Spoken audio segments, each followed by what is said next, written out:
Hi, and welcome to the Jewish Policy Center webinar. I am Shoshana Bryan, Senior Director of the JPC and your host. Today, we are stepping into very shaky space: immigration laws, immigration policy, and ICE, the Immigration Customs and Enforcement Service. But I want to step back from the shaky space. No politics, no yelling, no demanding. We are going to provide instead a picture of where we are, how we got here, what the law says, and how we can do better. Because with all of the yelling and posturing, I suspect that underneath is a desire of people for us to live safely in this country among people legitimately living with them. How we keep the people we do want and get rid of the people we don't want and do it in accordance with our values is the question. And our guest, Stephen Pomerantz, former Assistant Director of the FBI, is well placed to tell us what we need to do. Before we go to Steve, yes, your JPC commercial. The JPC was established in 1985. You can find us on our website at jewishpolicycenter.org. There you can see our Insight articles, our In Context blog, and our In Focus magazine. In Focus winter issue is up. It is the 250th birthday of America, and we started the party in January. Those plus our webinar programs can be found on jewishpolicycenter.org. Our big mission is to support a strong American defense capability, U.S.-Israel security cooperation, and missile defense. As it has been since October 7th, our current most important job is to support the government of Israel and the IDF in securing the people and the borders of Israel, both inside those borders and beyond those borders, and ensuring that Hamas has neither the military nor the governing power in Gaza. And since the IDF found and returned to his family the body of the last hostage, Ryan Kvili, our attention has turned to the ceasefire, which has not ceased the firing and has not created a peaceful situation and whatever and whatever. We're going to get to that in future webinars, but Gaza is not over, Hamas is not over, and we will go back to it. Our domestic job is to support American defense, American support for Israel, to support small government, low taxes, free trade, fiscal responsibility, energy security, free speech, and intellectual diversity. We do all of that. Our guest today is, as I said, Steve Pomerantz, who was most recently Director of Homeland Security for JINSA. His career at the FBI spanned 27 years, during which he rose from a field investigative special agent to the rank of assistant director, the third highest position in the FBI at the time. He has served around the country in field offices in Mobile, Alabama, Detroit, Michigan, Northern Virginia, and the state of Washington. He's been involved in the investigation of organized crime cases and counterterrorism investigations. Excuse me. As chief of the counterterrorism section, Steve had responsibility for supervision of all FBI counterterrorism investigations, domestically and abroad. He was also involved extensively with law enforcement and intelligence service as part of the worldwide effort to combat terrorism. He has represented the FBI and law enforcement on numerous occasions in a variety of contexts. He's an expert in the area of criminal justice information and technical matters. He has testified before Congress. He has been called on by the media, and he's been called on by us. He was the recipient of numerous awards and commendations during his career, including in 1991, the President of the United States recognized him as a meritorious executive in the Senior Executive Service. He has a Bachelor of Arts degree from New York University, which at the time was a good place to go to school, and UCLA, which also at the time was a good place to go to school. Prior to entering the FBI, he was a captain in the U.S. Air Force. So this is where I normally say, Steve Pomerantz, the floor is yours. But I'm going to start you with a question. How did we get here? No control of borders, people released without control, including criminals, division, governors, mayors. That's not a question, okay? That's like a statement. Where are we and how did we get here? That's your question. Okay, that's the question. That's your question. Thank you for the introduction. The only thing Shoshana left out was that she and I have been colleagues for about a quarter of a century. Oh, well, Well, doesn't matter. so let me try to answer that question. How did we get here? First of all, the issues of immigration, the contentious issues of immigration, didn't start in the 20th century. They've been with us since the beginning. The concept of America as an open society, anybody could come from anywhere at any time, is a gross oversimplification. We've had Chinese Exclusion Act in the 19th century. And then, of course, in 1924, we had immigration policy that was really designed to exclude, among others, Jews from Eastern Europe. So the concept is gross oversimplification. But let me go from ancient history to much more modern. Let's start with 1986, when Ronald Reagan took a dramatic step in immigration policy, and essentially it's known today as the Reagan Amnesty Act, which again may be an oversimplification, but it did legalize about 3 million illegal aliens who were then living in the United States. Part of that act was supposed to address border security. So we amnestied all those who were here, but no more illegal aliens, because we were going to do something serious about border security. Well, as we all know, that didn't happen. It just kept getting, as my 7-year-old granddaughter would say, worser and worser as time went by, until it became a key issue in the last election cycle. There are those who say that that's what got Donald Trump elected.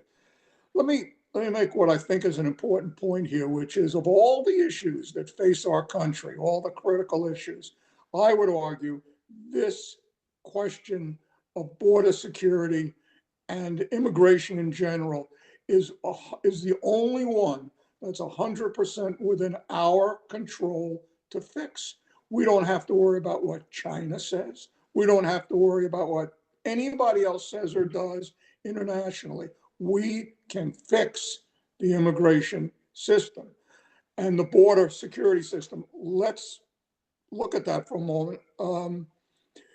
Really, the border is secure, and that is getting lost, I think, in all the contentious issues of the rest of the problem.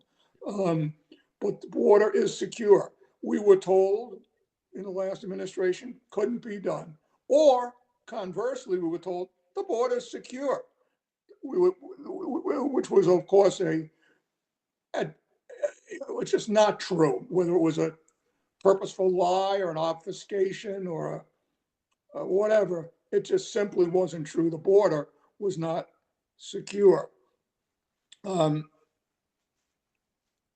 I've been to the border as a guest of the Border Patrol 3 times. Once was so long ago, it's not worth talking about, but I went once prior to this administration with a group, and we saw with our own 2 eyes what was happening at the southern border in McAllen, Texas, on the Rio Grande. People coming across in droves, being detained by the border patrol. We saw the so-called cages, the cells in which there were a great number, hundreds of immigrants. We saw the whole chaotic process. I was there 6 months ago, 100% different.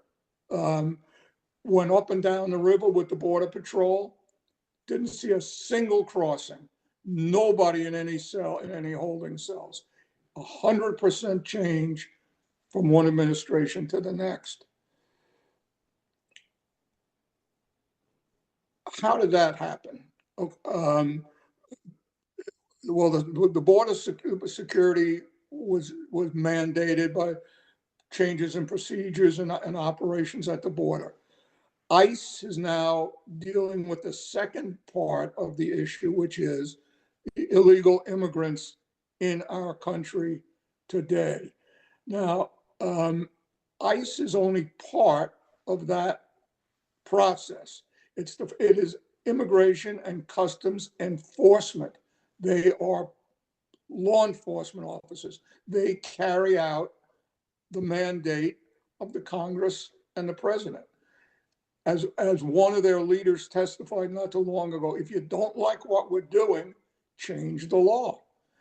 Their responsibility is to find and arrest people who are in this country illegally. And that's what they're doing.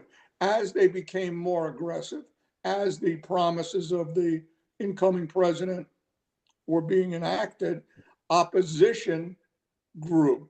Now, the opposition pre-existed this administration. We saw the advent of the so-called sanctuary cities, but it became increasingly more adamant on the part of the cities and others to resist the ICE effort. Let me say, you cannot violate federal law in favor of your local policy or desires. You can, if you declare yourself a sanctuary city, you are not allowed to interfere with the federal government carrying out its lawful duties. There are things you can do. If you decide you want to feed people who are here in the country illegally, go ahead and feed them. If you decide they ought to get ahead of the line at the bus stop, that's fine. But impeding ICE in doing its job is not fine. Now, you can do other things, such as directing your law enforcement organizations to change their process. I want to get into that in a little more detail. In addition to the sanctuary city movement, we saw, and we're now seeing even to a greater extent, individuals coming together in various organizations, either ad hoc or more rigorously formed, who are also impeding ICE from doing its job. And we certainly obviously saw that played out most dramatically and directly in Minneapolis, but there are other cities as well. And again, you can protest, you have your First Amendment rights. That does not include physically impeding ICE from carrying out its lawful duties. I've noticed in the last few days, the opposition to ICE is becoming more organized and more energized. Mayors and prosecutors in many of our big cities have now banded together to share their ideas in what they can do to limit ICE even further. For example, there are Los Angeles is considering enacting regulations that will prohibit ICE from gathering in public municipal spaces like parks, specifically to impede them from, gathering their resources in order to carry out their operations. Well, it seems on the face of it that that's not lawful, but that's what they're going to do. And of course, that will result in court cases, more delays, more obfuscation.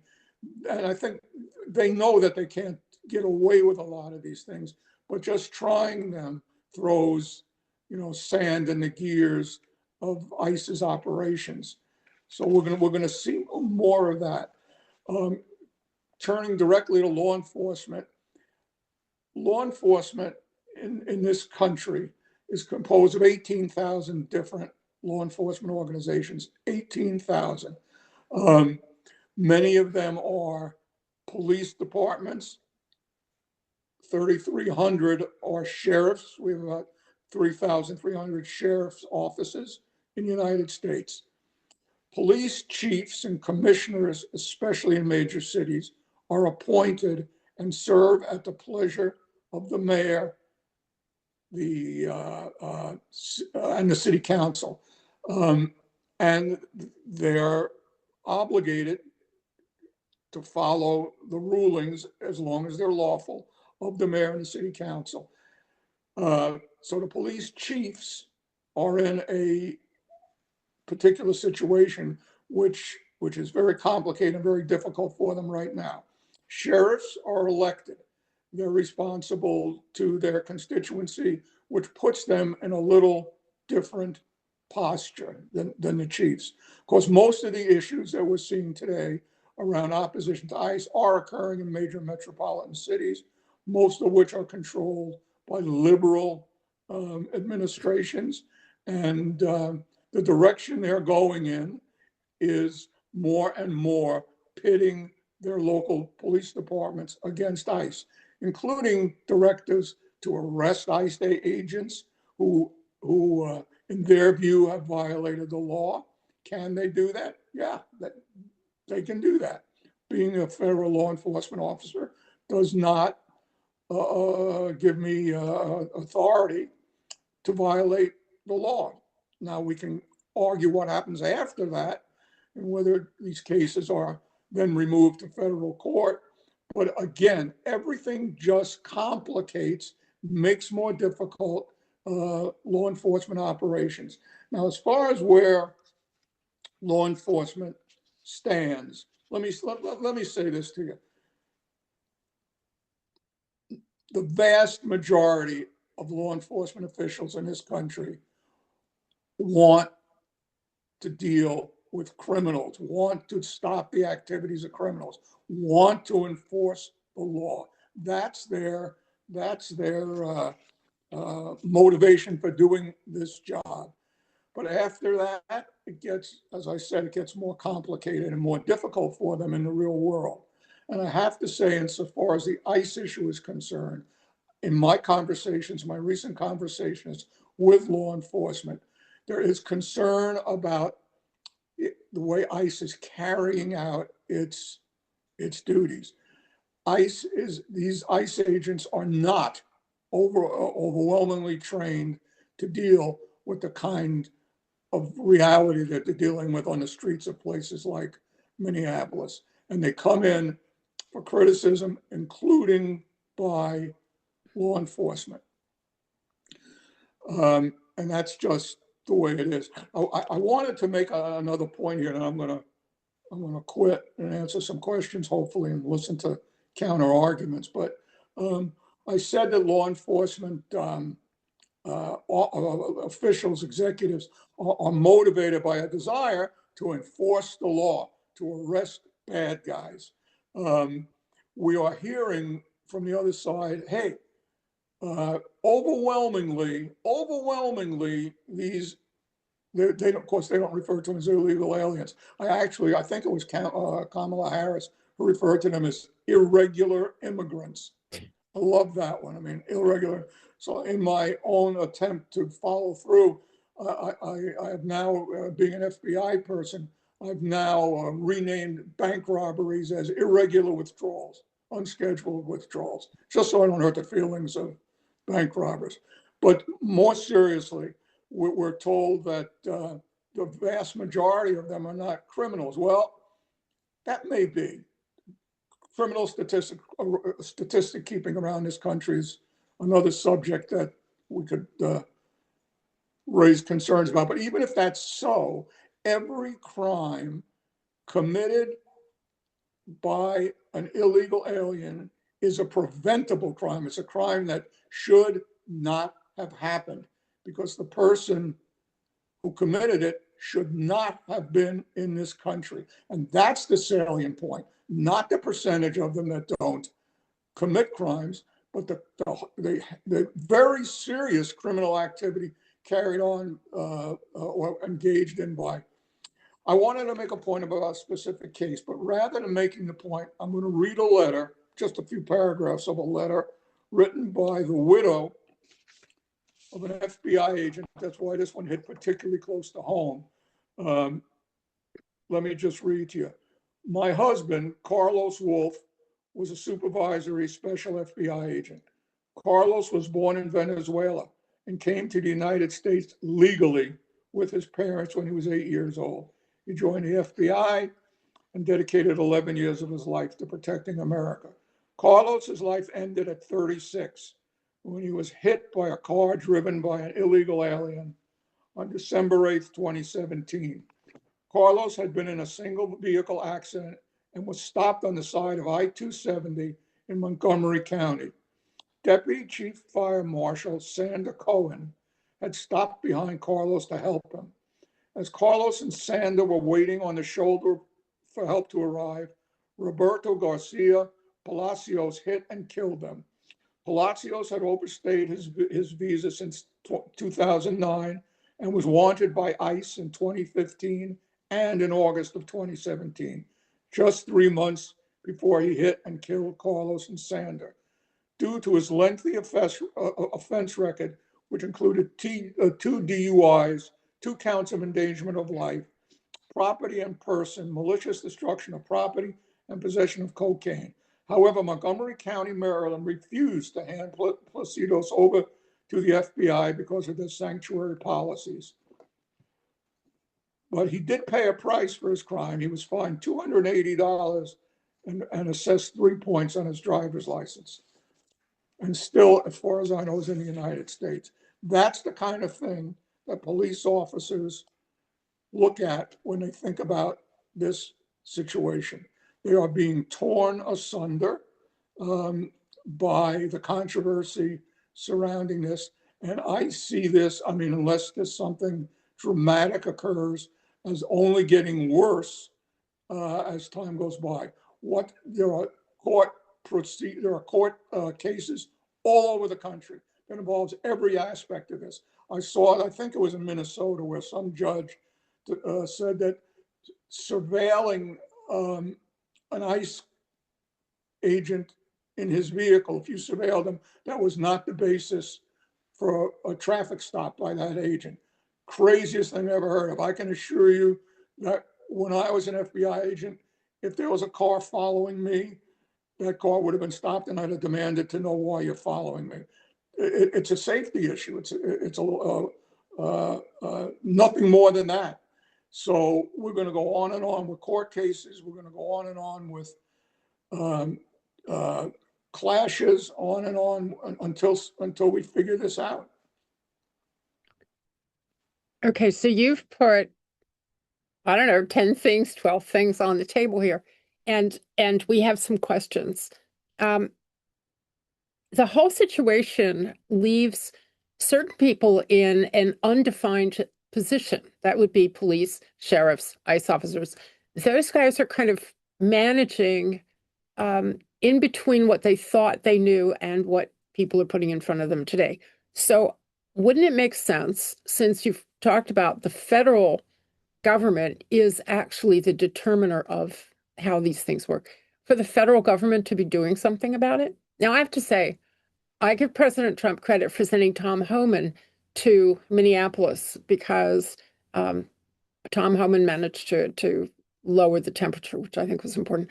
But shouldn't the federal government be taking some action against sanctuary cities that go beyond their right to feed people or house people and, do other things? We haven't seen much from the government. I don't know if I agree with that. Okay. You don't have to. I think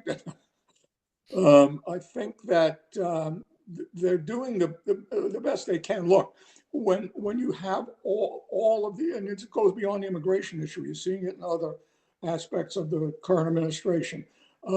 They make a proclamation, they take an action, and someone takes them to court, and then we fight it out for the weeks and months it takes to fight it out. And I think that's what's happening now. In addition to which, so far, ICE is continuing. Now, there may be some modification, which I would think is in order. Personally, I think most of the people in law enforcement think it is, to modifying their approach tactically. But no one is saying that I've heard that the effort to identify and remove illegal aliens is stopping or slowing down, for that matter. Now, does that depend on where you live? I mean, I see that in Texas, there's a different relationship between the cities and ICE than there is Yes. in Minnesota. So Yeah. does that break out to reds and blues? To a great extent, it does. And of course, it's just so much easier to carry out the mission when you're not facing opposition from particularly from the city or state government, um, as well as on the street, in terms of protests. Yeah, but you're right. That's the way it breaks down. Yeah. So this involves obviously judges as well.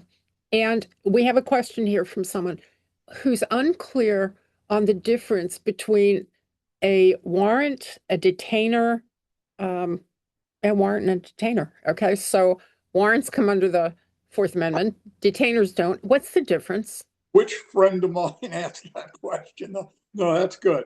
That's a good question. And I've tried to stay away from the intricacies of some of this, but that's Okay. a very reasonable question. A warrant is an order of the court. A detainer is an administrative tool, and yes, they have different degrees of authority. Um, I haven't heard of anybody, although God knows it could well be, on a local level who is saying we will not hold somebody based on a warrant. That's an order of the court. The law enforcement agency goes through the process and gets a court order for a warrant. A detention is an administrative procedure, and it is subject to a different interpretation, and a different process. Now, again, in my time, which, long past, nobody ever questioned the detainer. We detained people. Certainly, the predecessor for ICE, INS, Immigration and Naturalization Service, detained people. Never a peep, never an issue. Now, there have been court rulings since that time, which definitely uh, have diminished the effectiveness of detainers. Theory being, you're being held as what happens is a person goes to a local jail, serves 60 days for traffic violation, and then on the 61st day, they look at the detainer that they have and call ICE, and ICE says, "We'll be there in 3 days," which happens sometimes because of the remoteness of the location. Well, what's the basis for holding a person in jail who has finished serving their sentence, has not been convicted of any other crime in that jurisdiction? You're only doing it based on this detainer.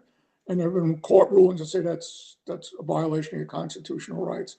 Some jurisdictions um, still honor detainers, but there is a big difference between a detainer and a warrant.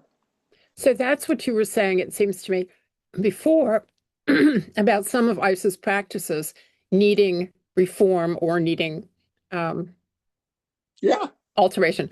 So, but it possibly also means that the judges need to and the police need to, because if you call ICE at 9 o'clock in the morning and say the guy's term is up, you got to come and get him, and ICE says, "Well, I can't be there until Friday," you set up a problem. But if the courts had to tell ICE in 2 days at 9 o'clock in the morning, we're releasing George, come and get him, wouldn't that make life yes, easier for everybody? yes. Yeah, I can't answer that, but that's I, certainly one course of action I mean, that I'm would, just to looking, me, if there was an appointment, they would normally release this guy at noon on Tuesday, and that's when we're going to release him. If you're here to get him, that's fine. Yeah, and then they were there to get him.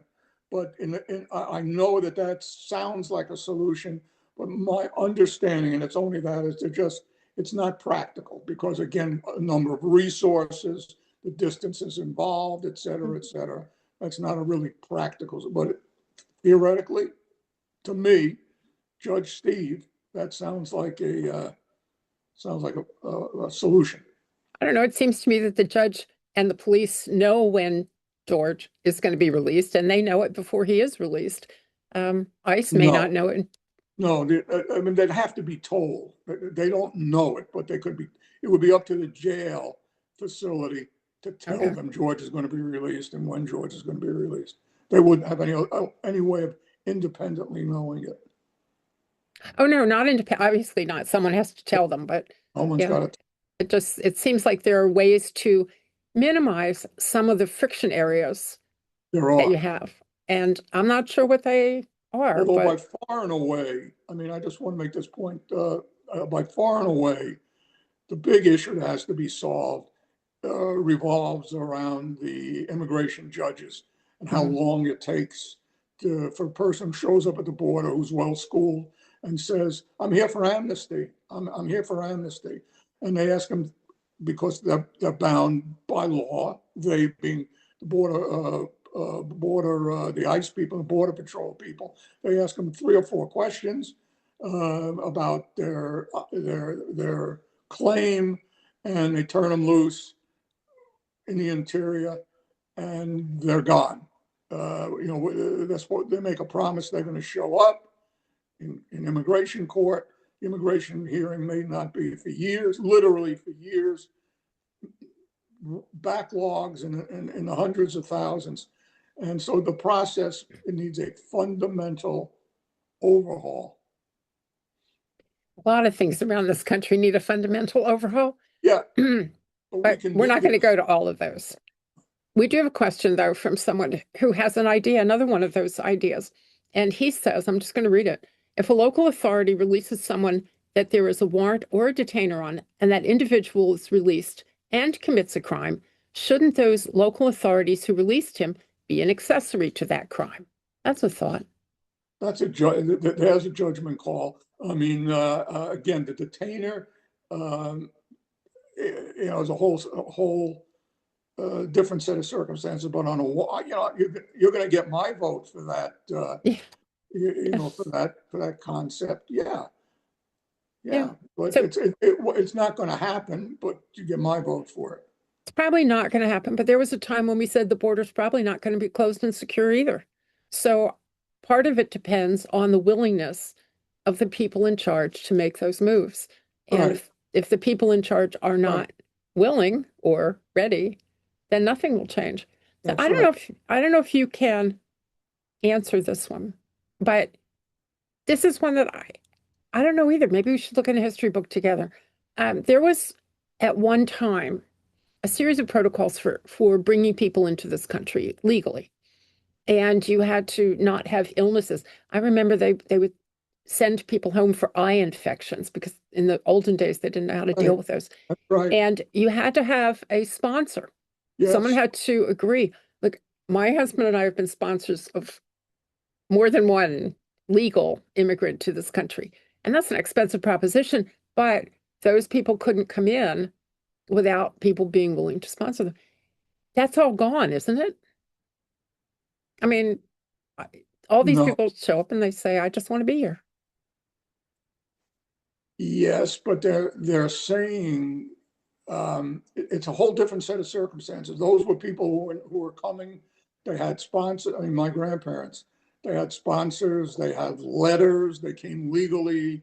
They had entry documents. Hmm. Um, these are people we're talking about, by and large, show up at the border unannounced and say, "I'm here seeking asylum." And that kicks in a whole different. I have no idea, to be honest with you, if in 1912 you showed up at the border and said, "I'm here seeking asylum," what the reaction would have been, because people didn't show up that way. That wasn't the. Maybe there were isolated cases. People came the way we're accustomed to hearing. They had a sponsor.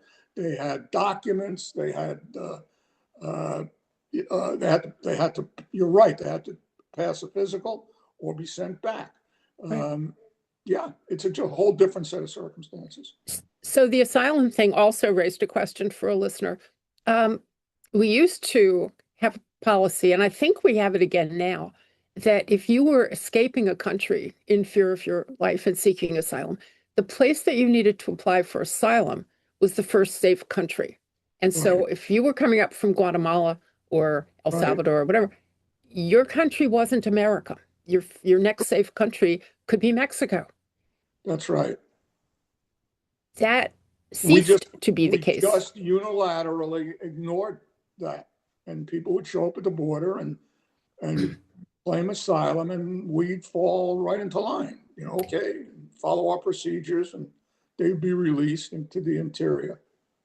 So I do understand that the current administration reinstated the asylum policy and that Mexico, in fact, agreed to That's be right. that country. So I assume that the people showing up at the border, unless they're swimming from France or something, those people are now in Mexico and they get adjudicated in that other country, right? Now, unless you're, I mean, your geography, if they come from Europe, is that what is that? Yeah.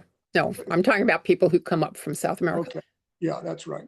That's right. But even in Europe, if you were escaping, I don't know, and I'm not casting aspersions on Romania, but if you were fleeing Romania, you had to make your asylum request in the next safe country, Yeah. wherever that was. Yeah, So even yeah. at that, even in Europe, you couldn't just sail across the Atlantic and hop off in New York and say, now I want asylum.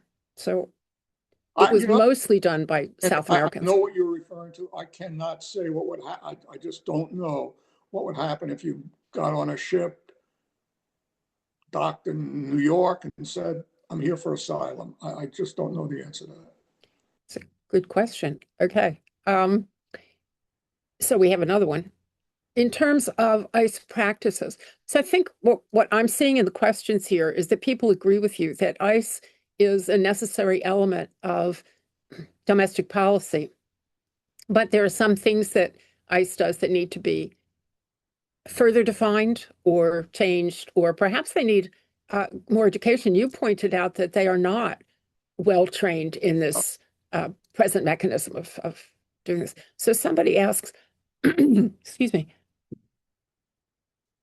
whether there are ways to avoid what the listener calls dragnet sweeps. As you know, people go to Home Depot to the parking lot, and some of them are legal, but they're looking for day work.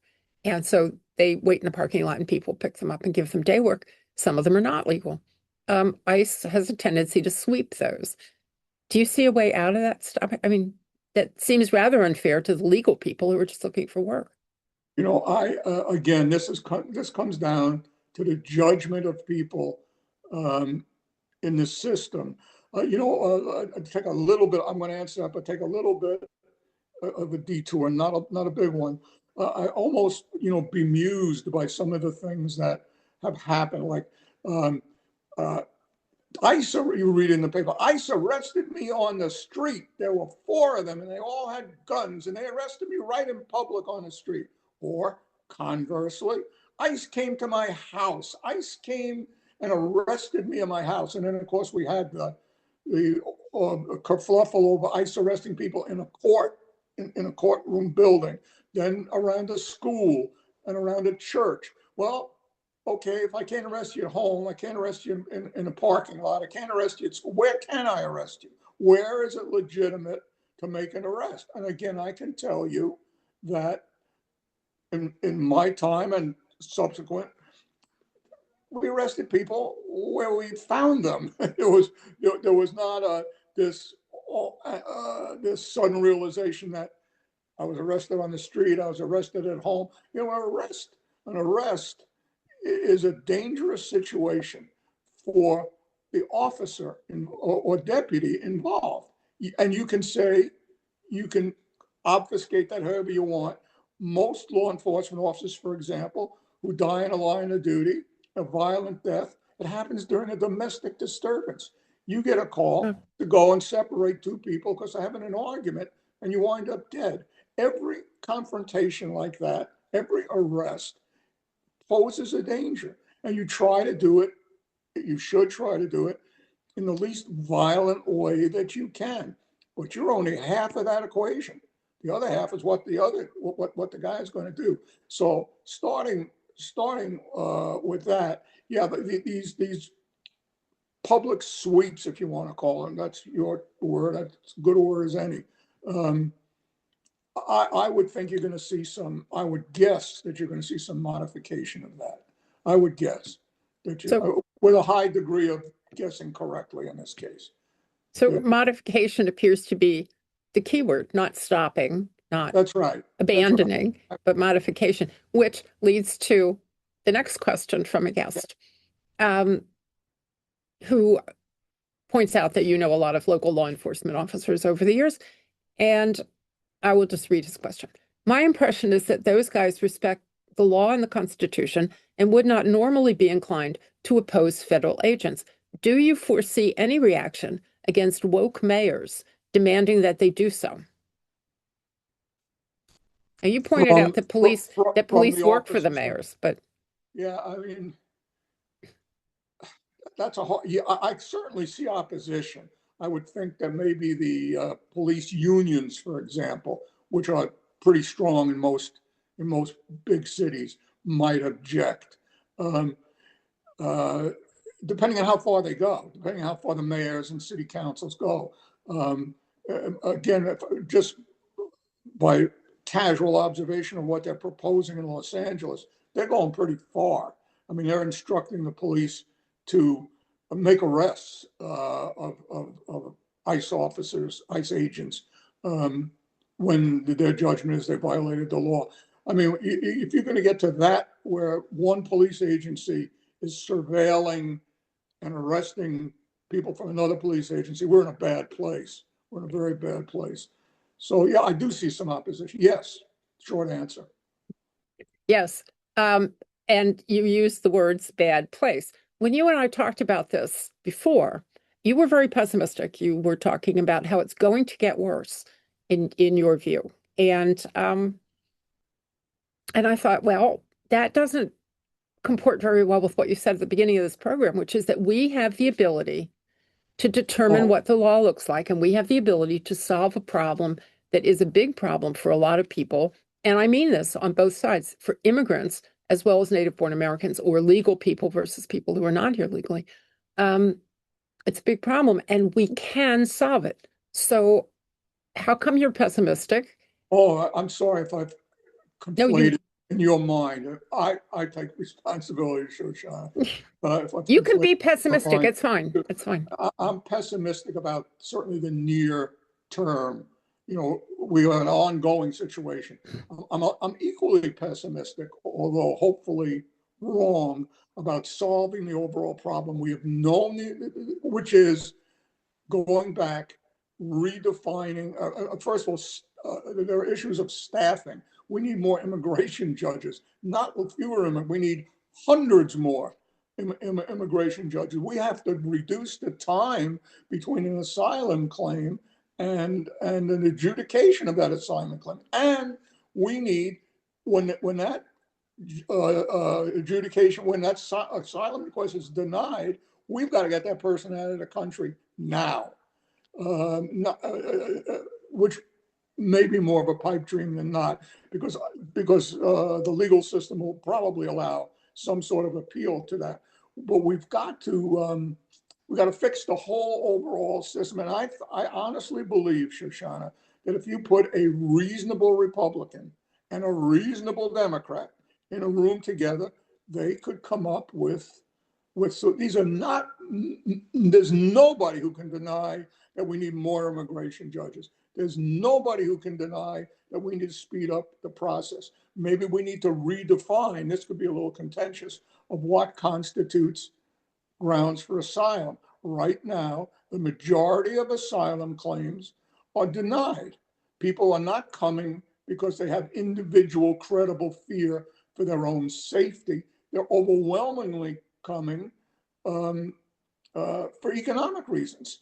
And the few that, or the lesser number that are coming for safety reasons, is because they live in lawless places, not necessarily because they're subject individually to lawless action, because they live in, Donald Trump had a word for it, the kinds of places, which I won't say. Don't say it. Don't say it. But we used to use the same word in the Bronx. I'll tell you that. That's the way we describe places. Okay, fine. Don't use it on the program. Okay. Okay.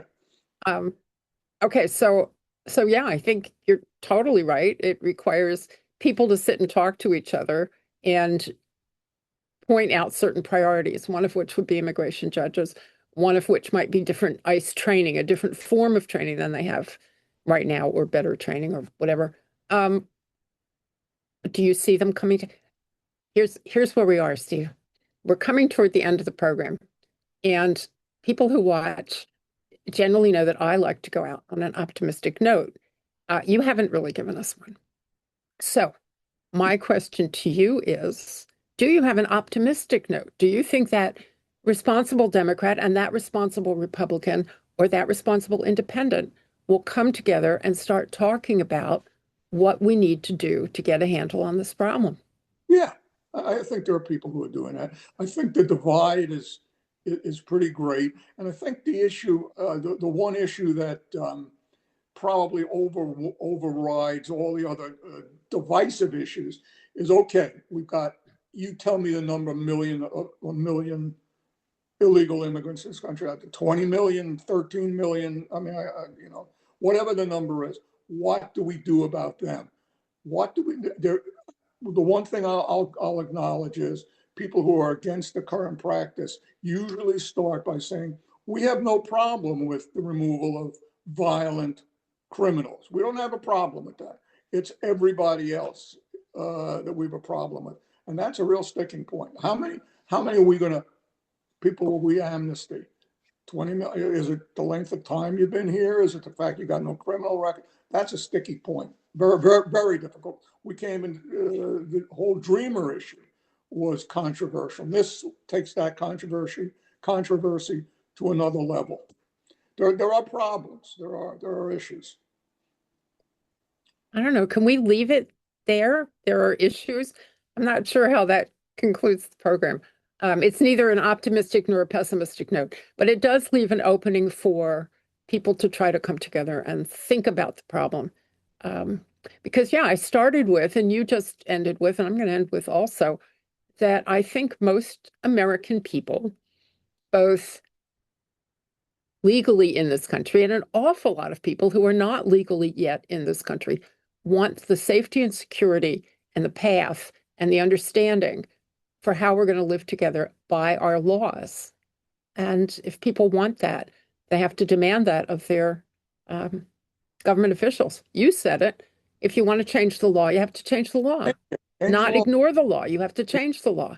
That's a very narrow law enforcement point of view, but it is a point of view. I'm doing what I'm required. The law tells me I have to do this. So let's change the law. So there's an argument for people to go out and vote, people to talk to their legislators, people to talk to their city councils, people to talk, let's see if we can move them. The American people should be demanding, and the word has been used, and I guess it's out of fashion now, I haven't heard it recently, but comprehensive immigration reform. Absolutely, we need comprehensive immigration reform. We do. We do. All right, so you and I are agreed. Now all we have to do is get the other 347 million people who live in this country to agree with us. So I'm going to stop here, and I'm going to thank you, because I think if nothing else, we have a better understanding of how complicated the situation is and how many different elements are part of it. So part of it is federal legislators, part of it is the executive branch, part of it is the judges, part of it is the city council. So I think we have a better understanding that this issue, I was going to say problem, and it is a problem, has so many tentacles that maybe we hadn't thought about before. Really, I know we're winding up, but I often think of law enforcement. I hate to use the word as the garbage men of society. I mean, all the unsolvable, intractable problems, homelessness, mentally ill people on the street, wind up to be law enforcement issues, and they shouldn't be. And law enforcement people will agree with that. Why are they?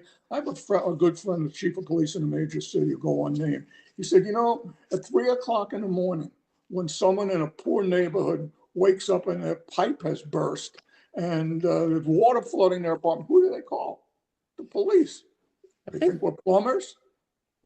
But it is ultimately the police that get saddled with problems that are very difficult. And then, of course, they get blamed when they can't solve them. So I realize I lack a little bit of objectivity here, but it is the truth of the matter. This is not, should fundamentally not be a police matter.